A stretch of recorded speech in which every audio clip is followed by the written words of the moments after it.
त्या अधिकाऱ्यांनी डोळं फाडून फाडून बघा.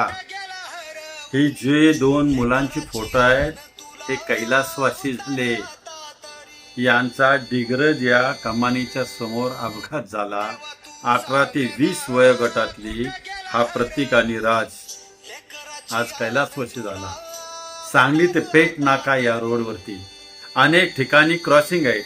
जनतेनं तुम्हाला खूप वेळा पत्रकबाजी केली, पण तुम्ही केराच्या टोपल्या दाखवल्या. सांगली ते पेठ नाका हा मृत्यूचा सापळा बनवला तुम्ही. अरे तुम्ही लाखो रुपये पगार घेता. आज ही निष्पाप बालकी गेली. ज्यांच्या घरची गेली त्यांना तिची किंमत आहे, तुम्हाला त्याची नाही. तुम्ही नालायक आहात. मग तुम्ही अधिकारी वर्ग नालायक आहात म्हणायची वेळ तुम्ही आणली. का तुम्ही लक्ष देत नाही?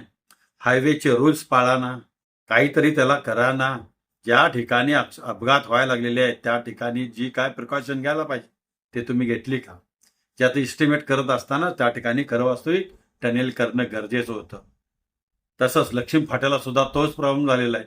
अनेक ठिकाणी झालेला आहे. त्यांची आता मी सविस्तर सांगत नाही, पण मी तुम्हाला हात जोडून सांगतो, असे राज असे प्रतीक अनेक जातील. ते जाऊ नयेत म्हणून तुम्ही जागे व्हा. तुमची आबरू काढायची वेळ आणू नका. हात जोडतोय. जनता पिसाळी तर ताणून मारेल एवढंच मी या व्हिडिओच्या माध्यमातून सांगतोय. ऐकायचं की नाही तुमचा प्रश्न आहे. मी सांगायचं फक्त काम करतोय, सुचवायचं काम करतोय, तुमच्या पाया पडायचं काम करतोय. थांबवा हे मृत्यूकांड थांबवा, हीच मी विनंती करतोय. धन्यवाद.